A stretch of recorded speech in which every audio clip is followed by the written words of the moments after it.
The eyes of Texas are on the state capitol this afternoon. Governor Rick Perry is wrapping up his State of the State address. It comes as Texas lawmakers prepare to make cuts as the state faces a budget crisis. It's our top story on Austin News at noon. Kate Whitehaw live at the Capitol with the latest. Kate.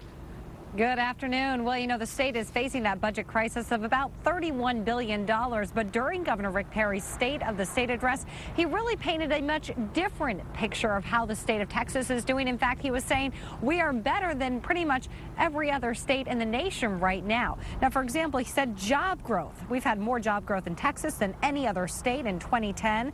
Texas was the top spot for relocating, and our economic development is booming. New businesses are starting up here all the time. He said as a result of that, unemployment is below the national average.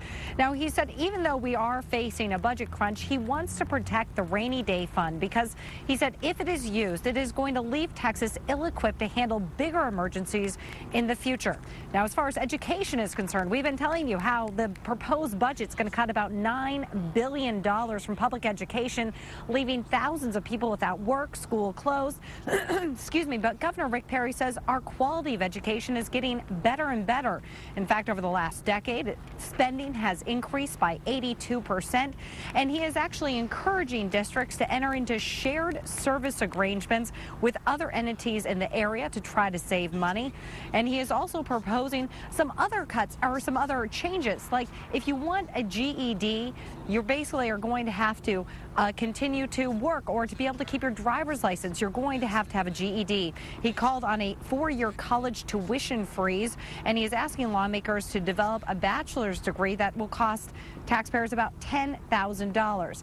Now, some other ways he's proposed to cut the budget was to suspend non-mission critical entities like the Historical Commission or the Commission on the Arts. He wants the lawmakers to take a close look at the way essential services are provided. Now, he was not very specific on what those essential services are, but he wants them to take a look at that.